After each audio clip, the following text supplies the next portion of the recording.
बच्चों, मैं Ahmad Tazeem MSI inter college Gorakhpur से आज फिर आपके समक्ष पाठ वंशागति एवं विविधता के सिद्धांत जो कि जीव विज्ञान के अंतर्गत आता है, इसका आज अंतिम भाग प्रस्तुत करने जा रहा हूँ।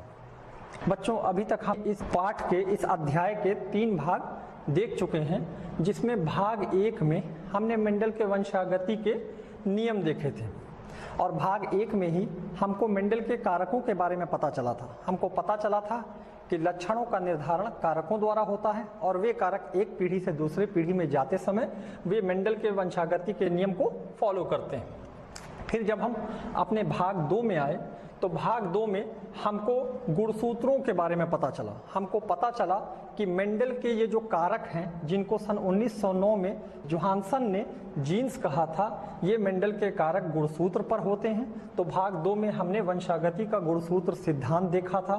साथ ही हमने भाग 2 में मेंडल के वंशागति के नियम से विचलन भी देखे थे। जब हम भाग 3 पर आए तो हमने पैतृक संयोग और नए संयोगों का बनना देखा था, जिसमें हमने संलग्नता एवं जीन विनिमय के बारे में जाना था और साथ ही किस प्रकार संलग्नता एवं जीन विनिमय इनकी सहायता से क्रोमोसोमल मैप या लिंकेज मैप बनाए जाते हैं, ये भी हमने इसी भाग में देखा था। और यहाँ पर हमने जीवों का गुणसूत्री संगठन देखा था कि किस प्रकार गुणसूत्र एक जाति में समान होते हैं और किस किस प्रकार के होते हैं, दैहिक गुणसूत्र और लिंग गुणसूत्र। तो हमने इस भाग में, जो कि भाग 3 है, हमने लिंग का निर्धारण भी पढ़ा था। तो बच्चों, ये हमारा आज आखिरी भाग 4 जो इस चैप्टर का अंतिम भाग होगा। आज इसमें हम जो मेंडल के कारक हैं, जिनको जीन्स कहा जाता है, वे जीन्स या गुणसूत्र या गुणसूत्रों की संख्या जो हमने तीसरे भाग में पढ़ा था, इसमें किसी भी प्रकार का परिवर्तन आएगा, आज हम उसके बारे में पढ़ेंगे, यानी हम उत्परिवर्तन म्यूटेशन के बारे में पढ़ेंगे। साथ ही जब उत्परिवर्तन होगा, यानी जीन्स में या गुणसूत्र में या गुणसूत्र की संख्या में कुछ परिवर्तन आएगा, तो इस परिवर्तन की वजह से जो भी विकार पैदा होंगे उनको हम आनुवंशिक विकार के अंतर्गत पढ़ेंगे और किस प्रकार हम आनुवंशिकता को मनुष्य के केस में पढ़ सकते हैं, ये हम वंशावली विश्लेषण में देखेंगे। तो आइए बच्चों, सबसे पहले हम बात करते हैं उत्परिवर्तन की। उत्परिवर्तन किसे कहते हैं? उत्परिवर्तन जीन और जीन गुणसूत्र पर होते हैं और गुणसूत्रों से ही गुणसूत्र प्रारूप बनता है, जो कि किसी भी एक जाति के लिए फिक्स होता है। तो अगर जीन में या गुणसूत्र में या गुणसूत्र के प्रारूप में इनकी संख्या में किसी भी प्रकार का चेंज आ जाए, किसी भी प्रकार का बदलाव आ जाए, परिवर्तन आ जाए, तो इसे उत्परिवर्तन कहा जाता है। जीवों के आनुवंशिक पदार्थ यानी जीन और इससे संबंधित गुणसूत्र और गुणसूत्रों की संख्या, इन तीनों में किसी में भी किसी भी प्रकार का परिवर्तन आ जाए तो वह उत्परिवर्तन कहलाता है। तो अब इस आधार पर हम उत्परिवर्तन को 3 भाग में बांट सकते हैं। उत्परिवर्तन के प्रकार, अगर जीन में कोई परिवर्तन होता है, जीन की रासायनिक संरचना अगर बदलती है, उसके अंदर किसी भी प्रकार का परिवर्तन आता है, तो उसे जीन उत्परिवर्तन या जीन म्यूटेशन कहा जाएगा। अगर गुणसूत्र के अंदर उत्परिवर्तन आता है, गुणसूत्र का कोई टुकड़ा, कोई हिस्सा, कोई खंड गायब हो जाए, जुड़ जाए, डुप्लीकेट हो जाए, द्विगुणित हो जाए, कुछ भी चेंज आता है, तो वो गुणसूत्र उत्परिवर्तन या गुणसूत्र विपथन कहलाता है, क्रोमोसोमल म्यूटेशन और एबेरेशंस। और अगर गुणसूत्र की संख्या जो कि किसी एक जाति में फिक्स होती है, तो गुणसूत्र की संख्या जो फिक्स है, अगर इसमें किसी प्रकार का परिवर्तन आया, बढ़ जाए या घट जाए, किसी भी प्रकार का परिवर्तन आया, तो इसको प्लॉइडी कहा जाएगा, गुणसूत्र की संख्या में परिवर्तन। तो इस प्रकार उत्परिवर्तन 3 प्रकार का है। जीन उत्परिवर्तन, अगर जीन में किसी प्रकार का चेंज आ रहा है, गुणसूत्र उत्परिवर्तन, अगर गुणसूत्र में कोई चेंज आ रहा है, और अगर गुणसूत्र की संख्या में परिवर्तन है तो प्लॉइडी कहा जाएगा। बच्चों, आइए बात करते हैं जीन उत्परिवर्तन की, कि जीन में जो चेंज आएगा वो किस किस प्रकार का हो सकता है। पहले आपको बता दें जीन क्या है। जीन ये डीएनए का वह टुकड़ा है जो किसी प्रोटीन श्रृंखला का निर्माण करता है, और इस जीन की रासायनिक संरचना में अगर कोई बदलाव आया तो ये जीन उत्परिवर्तन कहलाएगा। जीन में जेनेटिक कोड के अनुसार 3 न्यूक्लियोटाइड का बना कोडॉन एक अमीनो एसिड का निर्धारण करता है। और इस प्रकार अमीनो एसिड मिलकर प्रोटीन श्रृंखला बनाते हैं। यानी जीन में जेनेटिक कोड के अनुसार 3 न्यूक्लियोटाइड का बना एक कोडॉन प्रोटीन श्रृंखला में एक अमीनो एसिड की स्थिति को निर्धारित करता है। जेनेटिक कोड के विन्यास में परिवर्तन, अगर किसी वजह से इनके विन्यास में परिवर्तन आ जाए तो इससे परिवर्तन से इससे बनने वाले प्रोटीन में अमीनो अम्लों के विन्यास में भी परिवर्तन हो जाएगा। इस प्रकार के परिवर्तन को जीन उत्परिवर्तन कहा जाता है। जीन उत्परिवर्तन 2 प्रकार का है, एक फ्रेम शिफ्ट उत्परिवर्तन और एक प्रतिस्थापन उत्परिवर्तन। फ्रेम शिफ्ट उत्परिवर्तन, इसमें डीएनए में 1 या 2 न्यूक्लियोटाइड जुड़ जाते हैं या कम हो जाते हैं, और इसके जुड़ने या कम होने से पूरा जेनेटिक फ्रेम ही चेंज हो जाएगा, जेनेटिक सूचना बदल जाएगी, जो भी एक उदाहरण से हम समझेंगे। प्रतिस्थापन उत्परिवर्तन, जिसमें एक नाइट्रोजनी क्षारक किसी दूसरे नाइट्रोजनी क्षारक को विस्थापित कर देगा। इस प्रकार के उत्परिवर्तन को सब्स्टिट्यूशन म्यूटेशन या प्रतिस्थापन उत्परिवर्तन कहा जाएगा। और प्रतिस्थापन उत्परिवर्तन को हम 2 भाग में बांटेंगे, संक्रमण और ट्रांसवर्सन। जीन उत्परिवर्तन में पहला है फ्रेम शिफ्ट उत्परिवर्तन। फ्रेम शिफ्ट उत्परिवर्तन मैंने अभी आपको बताया कि जिस जगह पे न्यूक्लियोटाइड जुड़ेंगे या कम होंगे वहां से पूरा रीडिंग फ्रेम चेंज हो जाएगा। इनमें डीएनए अणु में 1 या 2 न्यूक्लियोटाइड जुड़ जाते हैं या कम हो जाते हैं, और जुड़ने के आगे स्थान से आगे पूरी जेनेटिक सूचना ही बदल जाती है, इसलिए इसका नाम पड़ा है फ्रेम शिफ्ट उत्परिवर्तन। इस उत्परिवर्तन में डीएनए से बनी पॉलीपेप्टाइड श्रृंखला में भी अमीनो अम्ल बदल जाते हैं। आइए इसको एक छोटे से उदाहरण से समझते हैं। मान लीजिए इंग्लिश में एक कथन लिखा गया है, राम हैज रेड पेन। तो इसमें जो 3 अंग्रेजी के वर्ण हैं ये जेनेटिक कोड से मिलते हैं और सबका कोई ना कोई मतलब निकल रहा है। अगर इस सेंटेंस में हैज और रेड के बीच में बी जोड़ दिया जाए, हैज और रेड के बीच में बी जोड़ दिया जाए, तो देखिए जहां पे बी जुड़ रहा है उसके आगे का पूरा सीक्वेंस, पूरा मतलब बदल गया है। अब इसका कोई सेंस नहीं निकला, यानी पूरा का पूरा रीडिंग फ्रेम बदल गया। इसी प्रकार जीन में भी अगर कोई एक न्यूक्लियोटाइड या 2 न्यूक्लियोटाइड जुड़ता है या कम हो जाता है तो ऐसे केस में पूरा का पूरा रीडिंग फ्रेम जुड़ने वाली जगह से आगे चेंज हो जाता है, इसलिए इसका नाम पड़ा है फ्रेम शिफ्ट उत्परिवर्तन। इसी प्रकार अगर रेड का आर गायब कर दिया जाए तो भी आप देखिए पूरा सीक्वेंस चेंज हो गया, ईडीपी एक साथ आ गया ईएन। तो अब इसमें जेनेटिक सूचना बदल गई, जिस जगह पे ये चेंज आया, बदलाव हुआ, उसके आगे जेनेटिक फ्रेम चेंज हो गया, सूचना बदल गई, और इसको फ्रेम शिफ्ट उत्परिवर्तन कहा जाता है। यानी जिस जगह पर न्यूक्लियोटाइड जुड़ेगा या कम हो जाएगा उस जगह के आगे से पूरी जेनेटिक सूचना का बदल जाना ही फ्रेम शिफ्ट उत्परिवर्तन कहलाता है। दूसरे प्रकार का उत्परिवर्तन जिसमें एक नाइट्रोजनी क्षारक दूसरे नाइट्रोजनी क्षारक को विस्थापित करेगा या रिप्लेस होगा, इसको प्रतिस्थापन उत्परिवर्तन कहा जाता है। प्रतिस्थापन उत्परिवर्तन में डीएनए अणु के 1 या अधिक नाइट्रोजनी क्षारक किसी दूसरे नाइट्रोजनी क्षारक से विस्थापित हो जाते हैं, और ये 2 प्रकार का है, संक्रमण और ट्रांसवर्सन। डीएनए में प्यूरिन और पायरिमिडीन 2 तरह के नाइट्रोजनी क्षारक पाए जाते हैं। प्यूरिन में एडेनिन और ग्वाइनिन, पायरिमिडीन में साइटोसिन और थाइमिन। अगर प्यूरिन क्षारक को या पिरिमिडीन क्षारक को विस्थापित करता है तो इसे संक्रमण कहेंगे, और अगर प्यूरिन क्षारक पिरिमिडीन क्षारक को या पिरिमिडीन क्षारक प्यूरिन क्षारक को विस्थापित करता है तो इस प्रकार के उत्परिवर्तन को ट्रांसवर्सन कहा जाएगा, जिसका एक बहुत ही बढ़िया एग्जाम्पल हसियाकार कोशिका अरक्ता, सिकल सेल अनीमिया इसी वीडियो के आगे के भाग में आने वाला। इसे छोटे से चार्ट से समझ सकते हैं। प्यूरिन, एडेनिन और ग्वाइनिन, पायरिमिडीन, थाइमिन और साइटोसिन ये डीएनए में पाए जाते हैं नाइट्रोजनी क्षारक। अगर एडेनिन ग्वाइनिन या ग्वाइनिन एडेनिन में बदलता है, इसमें विस्थापन होता है, या थाइमिन साइटोसिन थाइमिन में विस्थापित होता है, तो इसको संक्रमण उत्परिवर्तन कहा जाएगा। लेकिन अगर प्यूरिन क्षारक पायरिमिडीन क्षारक से या पायरिमिडीन क्षारक प्यूरिन क्षारक को विस्थापित करता है तो इसको ट्रांसवर्सन कहा जाएगा। अगर गुणसूत्र में कोई भी खंड टूट जाए, कुछ नया जुड़ जाए, उलट जाए, डुप्लीकेट हो जाए, किसी भी प्रकार का अगर गुणसूत्र के खंडों में चेंज आता है तो वो गुणसूत्र उत्परिवर्तन या गुणसूत्र विपथन कहलाता है। गुणसूत्रों की संरचना अर्थात गुणसूत्र में जीन की संख्या तथा उनके विन्यास में होने वाले परिवर्तन गुणसूत्र उत्परिवर्तन या विपथन कहलाते हैं।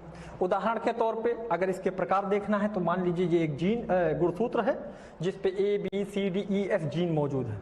अगर इसमें जीनों का विन्यास गुणसूत्र का कोई खंड इसमें उलट जाए, जैसे दिखाया गया है CDE, इतना हिस्सा उलट गया, तो अगर कोई हिस्सा उलट जाए, इन्वर्ट हो जाए, तो इस प्रकार के गुणसूत्र विपतन को उत्क्रमण या इन्वर्जन कहा जाएगा। इसमें गुणसूत्र में विन्यासित जीनों के विन्यास का क्रम उलट जाता है। और अगर कोई जीन द्विगुणित हो जाए, डबल हो जाए, कोई जीन, एक जीन या एक खंड डबल हो जाए, तो इस प्रकार के गुणसूत्र उत्परिवर्तन को द्विगुणन या डुप्लीकेशन कहा जाता है। इसमें एक ही प्रकार के जीन एक से अधिक बार मिलते हैं। साथ ही अगर गुणसूत्र का कोई हिस्सा टूट के गायब हो जाए, चाहे बीच से चाहे अंत से, कहीं से भी अगर गुणसूत्र का कोई हिस्सा टूट के गायब हो गया, तो इस प्रकार के गुणसूत्र उत्परिवर्तन को विलोपन या डिलीशन कहा जाता है, जिसमें गुणसूत्र का कोई खंड या भाग टूट के विलोपित हो गया। और चौथे प्रकार का है स्थानांतरण, जिसमें अगर एक गुणसूत्र जो कि असमजात है उसका कुछ टुकड़ा टूट के किसी दूसरे गुणसूत्र पर जाके जुड़ जाता है, तो इस प्रकार के उत्परिवर्तन को स्थानांतरण उत्परिवर्तन कहा जाता है। इसमें एक गुणसूत्र का कोई खंड किसी दूसरे गुणसूत्र से जुड़ जाता है। तीसरा प्रकार जो उत्परिवर्तन का है, जिसमें गुणसूत्र की संख्या में परिवर्तन आएगा। पिछले भाग 3 में हमने पढ़ा था कि एक जाति के अंदर गुणसूत्रों की संख्या समान होती है, और अगर इस गुणसूत्र की संख्या में किसी प्रकार का परिवर्तन आया तो इसको प्लॉयडी कहा जाता है। किसी द्विगुणित जाति डिप्लॉयड स्पीशीज की कायिक कोशिका में यानी सोमैटिक सेल में जीनोम की 2 प्रतियां पाई जाती हैं, पिछले वीडियो में हम देख भी चुके हैं। और एक जाति में गुणसूत्र संख्या, गुणसूत्रों का माप एवं रचना समान होती है। अगर गुणसूत्र की संख्या में कुछ भी कमी आ जाए या गुणसूत्र संख्या बढ़ जाए तो इस अवस्था को प्लॉयडी कहा जाता है। प्लॉयडी के प्रकार की अगर बात करें तो ये 2 प्रकार की है, सुगुणिता, असुगुणिता, यूप्लॉयडी, एन्यूप्लॉयडी। गुणसूत्रों की मूल संख्या के बराबर ही अगर गुणसूत्रों में वृद्धि या कमी होती है, जैसे अगर मूल संख्या द्विगुणित की जोड़े में है क्रोमोसोम, और मान लीजिए मनुष्य में 23 जोड़ा है, तो अगर पूरा का पूरा एक सेट ही बढ़ जाए या घट जाए तो इस प्रकार के प्लॉयडी को सुगुणिता कहा जाता है। इसमें गुणसूत्रों की मूल संख्या के बराबर ही गुणसूत्रों की संख्या में वृद्धि या कमी होती है। उदाहरण के तौर पे अगर ये द्विगुणित यानी डिप्लॉयड स्पीशीज है, जिसको 2n से लिखा जाता है, तो इसमें क्रोमोसोम जोड़े में है, और अगर इसमें पूरा का पूरा एक सेट ही कम हो जाए तो इसको एक गुणिता कहा जाएगा, यानी पूरा एक सेट सब में से एक एक कम हो गया। और अगर सब में एक एक बढ़ जाए या 2-2 बढ़ जाए या 3-3 बढ़ जाए तो इसको बहुगुणिता कहा जाएगा। ये जो स्थिति यहां दर्शाई गई है ये ट्रिप्लॉयड है। ट्रिप्लॉयड चूंकि क्रोमोसोम 3-3 के जोड़े में है, 4-4 के जोड़े में होंगे टेट्राप्लॉयड, 5-5 के जोड़े में होंगे पेंटाप्लॉयड, तो इसको बहुगुणिता कहा जाता है। जब इनकी संख्या में पूरे सेट की संख्या में वृद्धि होगी तो इसको बहुगुणिता कहा जाता है। बहुगुणिता पुष्पों में अधिक पाई जाती है। दूसरा है असुगुणिता। अगर गुणसूत्रों के किसी एक सेट में कोई गुणसूत्र बढ़ जाता है या कम हो जाता है, 1 या 2 गुणसूत्र बढ़ जाए या कम हो जाए तो इसको असुगुणिता यानी एन्यूप्लॉयडी कहा जाएगा। इसमें गुणसूत्रों के एक सेट में से एक या अधिक गुणसूत्रों की संख्या में कमी या वृद्धि हो जाती है। उदाहरण के तौर पे ये अगर मनुष्य का 23 जोड़ा है तो इसमें अगर 21वें नंबर पे एक और गुणसूत्र अगर आकर जुड़ जाए तो डाउन सिंड्रोम। इसी प्रकार अगर गुणसूत्र के किसी भी सेट में एक भी गुणसूत्र कम हो जाए, जैसे यहाँ लिंग गुणसूत्र में एक गुणसूत्र कम हो गया, तो ये भी असुगुणिता कहलाएगा, जो कि टर्नर सिंड्रोम का उदाहरण है। ये अभी हम आगे इस वीडियो में देखेंगे। तो असुगुणिता को इस आधार पर हम फिर 2 भाग में चाहे तो बांट सकते हैं, एक गुणसूत्रों का बढ़ जाना और एक गुणसूत्रों का कम हो जाना। बढ़ जाना हाइपरप्लॉयडी, कम हो जाना हाइपोप्लॉयडी। तो इस प्रकार प्लॉयडी 2 प्रकार की है। अगर पूरा का पूरा सेट बढ़ता या घटता है तो इसे सुगुणिता, और अगर सेट में जो गुणसूत्र जोड़े में हैं उनमें किसी एक में कोई बदलाव आता है, कोई नया गुणसूत्र आ जाए, कुछ कम हो जाए, तो इस प्रकार को असुगुणिता कहा जाएगा। विभाजन के समय गुणसूत्र अलग नहीं हो पाते हैं, जिससे इस प्रकार की स्थितियां सामने आती हैं। बच्चों, अभी तक हमने 3 प्रकार का उत्परिवर्तन देखा। एक जीन में उत्परिवर्तन, अगर जीन में कोई बदलाव आ रहा है, एक गुणसूत्र में कोई बदलाव आ रहा है, और एक गुणसूत्र की संख्या में बदलाव आ रहा है। तो ये बदलाव किन वजहों से आते हैं? कुछ कारक हैं जिनको म्यूटाजेंस कहा जाता है, उत्परिवर्तजन। ये कारक गुणसूत्र या जीन में या गुणसूत्र की संख्या में बदलाव लाने में सक्षम है, और ऐसे कारकों को उत्परिवर्ती कारक या म्यूटाजेन कहा जाता है। ये कारक भौतिक, रासायनिक या जैविक मूल के एजेंट हैं जो किसी आनुवंशिक पदार्थ में परिवर्तन कर सकते हैं और उत्परिवर्तन की आवृत्ति को बढ़ाते हैं। तो इस हिसाब से इनको 3 भाग में बांटा जा सकता है। भौतिक म्यूटाजेंस, जिसमें एक्सरे, गामा रे, अल्फा रे आदि। रासायनिक उत्परिवर्तजन, जिसमें नाइट्रस एसिड, ब्रोमीन के कुछ यौगिक, हाइड्रोक्सिल रेडिकल, हाइड्रोजन परऑक्साइड आदि। और जैविक उत्परिवर्तजन, जिसमें वायरस आ जाएंगे। बच्चों, यहाँ तक हमने जीन, गुणसूत्र और गुणसूत्र की संख्या में बदलाव देखा। तो इन बदलाव की वजह से कोई ना कोई कमी जरूर आने वाली है, कोई ना कोई विकार पैदा होगा मनुष्यों के अंदर। तो उन विकारों को अब हम एक जिस कैटेगरी में पढ़ेंगे वे है मानव में आनुवंशिक विकार। इससे पहले कि मैं विकार पे जाऊं, सबसे पहले हम ये बात करते हैं कि जीव विज्ञान की जो शाखा, जिसमें मनुष्यों में वंशागत होने वाले लक्षणों का अध्ययन किया जाता है, उसे यूजेनिक्स या मानव आनुवंशिकी कहा जाता है।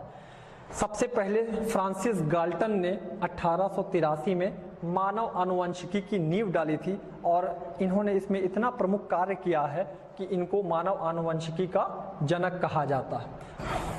मानव वंशागति में कुछ समस्याएं आती हैं। मॉर्गन ने अपने ड्रोसोफिला और मेंडल ने अपने मटर के पौधे पे जो संकरण कराया था, उस प्रकार मनुष्यों में संकरण नहीं कराया जा सकता है।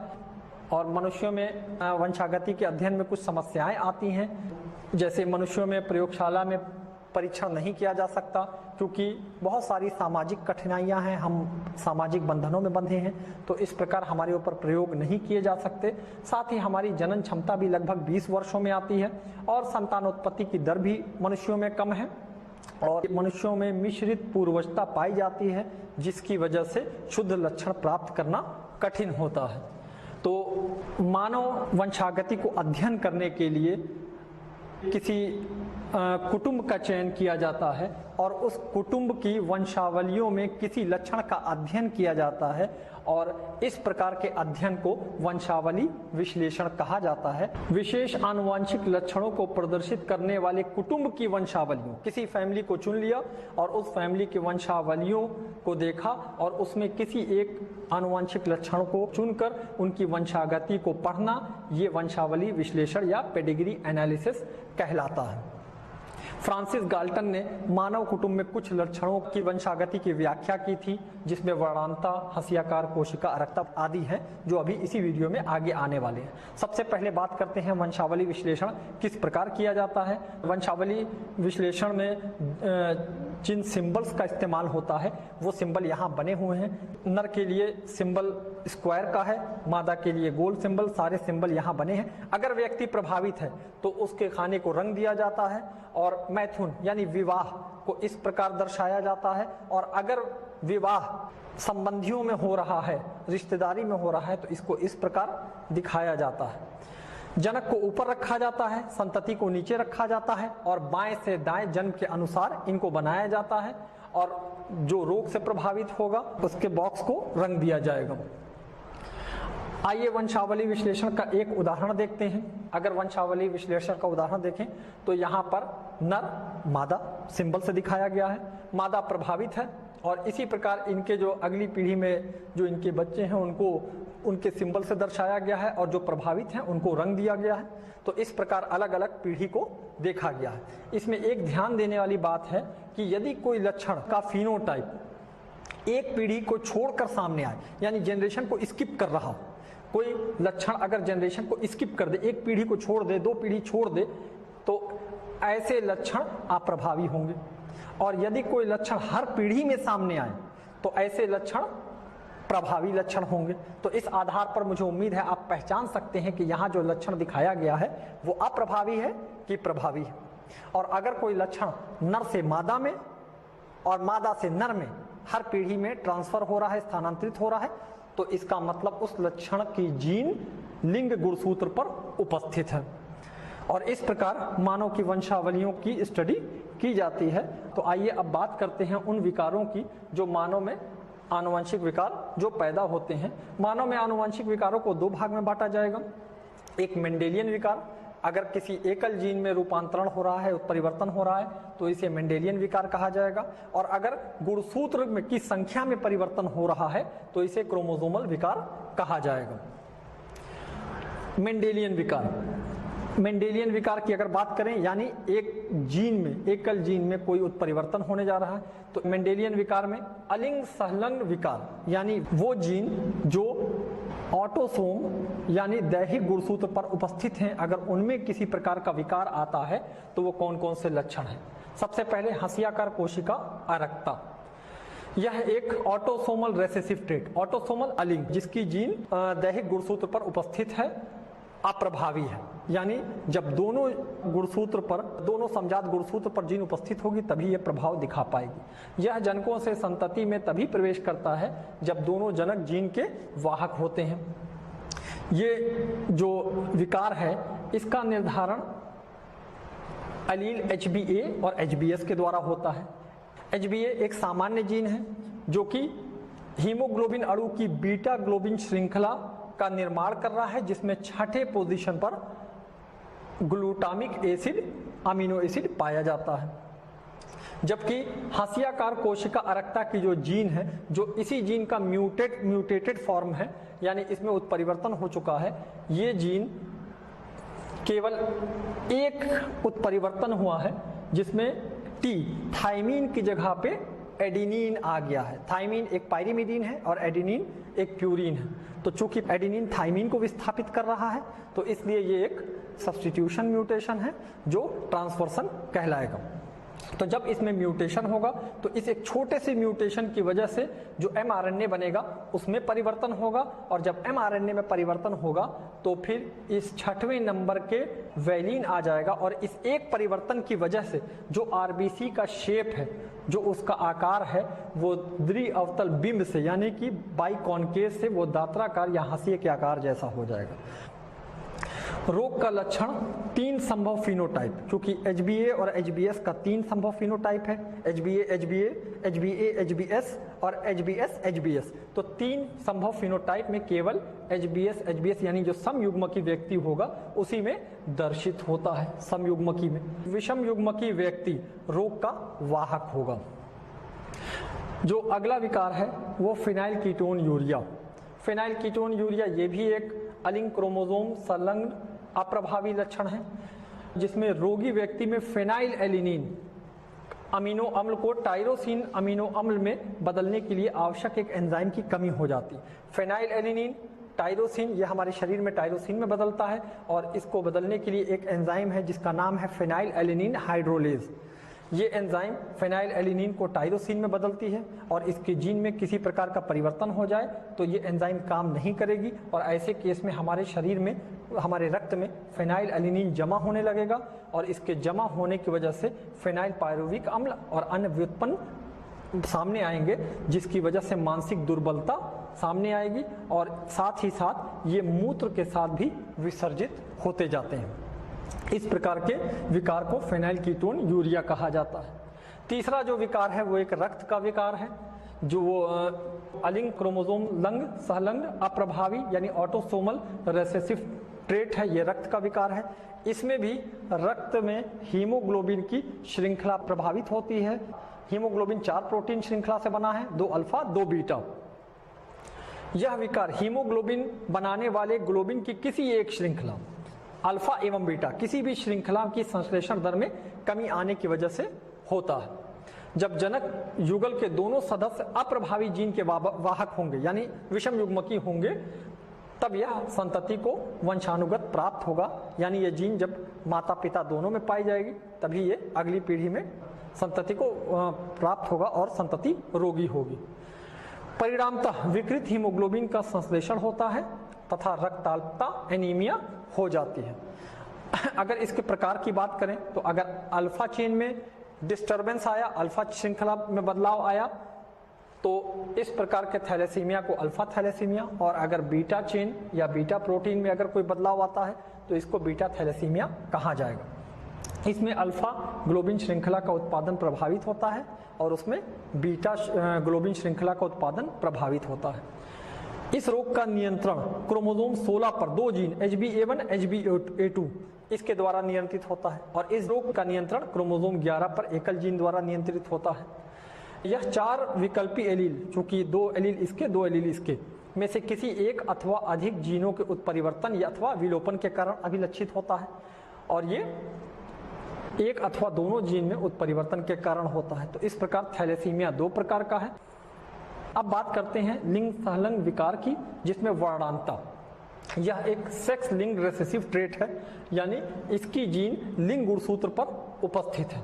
इस विकार में लाल अथवा हरे वर्ण संवेदी शंकु ये त्रुटिपूर्ण हो जाते हैं, जिसकी वजह से लाल और हरा रंग दिखाई नहीं देता है, उसमें भेद नहीं किया जा सकता है। लगभग 8% पुरुषों में एवं 0.4% नारियों में यह विकार पाया जाता है, क्योंकि नारियों में जब ये दोनों गुणसूत्र पर होगा तभी ये रोग सामने आएगा, परंतु पुरुष में अगर ये X गुणसूत्र पर पाया जाएगा तो ये नर रोगी हो जाएगा। इसीलिए लगभग 8% पुरुष एवं 0.4% नारियों में यह विकार पाया जाता है। अगला जो विकार है वो भी एक लिंग सहलंग अप्रभावी लक्षण है, जिसको हीमोफीलिया कहा जाता है। इसमें रुधिर थक्का नहीं बनता और इससे संबंधित एक एकल प्रोटीन वो प्रभावित होता है, जिससे रुधिर का निकलना बंद नहीं होता। जब कभी कोई चोट लगती है तो रुधिर बहता चला जाता है, और इसके बहने की वजह से जो बीमारी होती है उसको हीमोफीलिया कहा जाता है। विषम युग्मजी नारी वाहक से यह रोग पुत्रों में जाता है। यहाँ पे आपको दिखाया गया है कि विषम युग्म की मादा से ये रोग पुत्रों में जाएगा और पुत्र रोगी हो जाएगा। नारी की रोगग्रस्त होने की संभावना विरल होती है।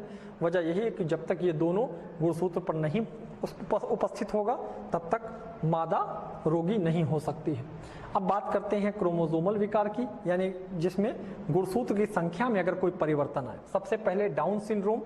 डाउन सिंड्रोम 21 ट्राइसोमी, इस आनुवंशिक विकार में 21वें क्रोमोसोम में एक गुणसूत्र बढ़ जा रहा है, और इसकी वजह से जो विकार आएगा उसे डाउन सिंड्रोम कहा जाएगा, यानी 21 की त्रिसूत्रता।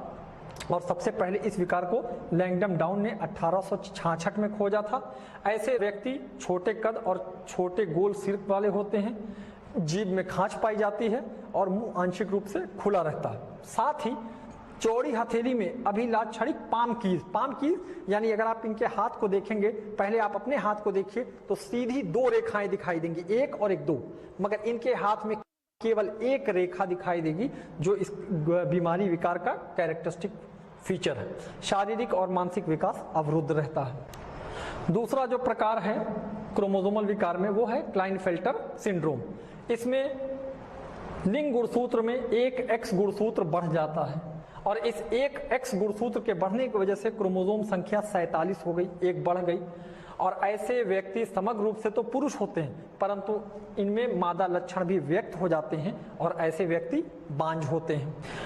अगर लिंग गुणसूत्र में एक गुणसूत्र कम हो जाए तो जो विकार सामने आएगा उसका नाम है टर्नर सिंड्रोम, और टर्नर सिंड्रोम में एक X क्रोमोसोम का अभाव हो जा रहा है, जिससे गुणसूत्र की संख्या 45 हो जा रही है, और ऐसी नारियां बांझ होती हैं और इनके अंडाशय अल्पवर्धित यानी विकसित नहीं होते हैं, और द्वितीयक लैंगिक लक्षणों का भी अभाव होता है।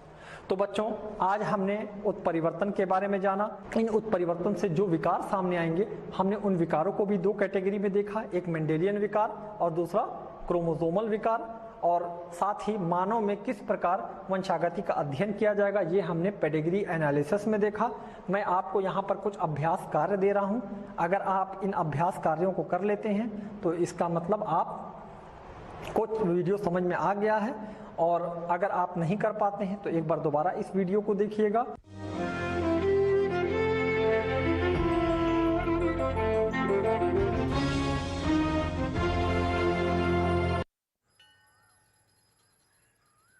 अरे बबलू, लॉकडाउन खुलते ही टहलने निकल पड़े।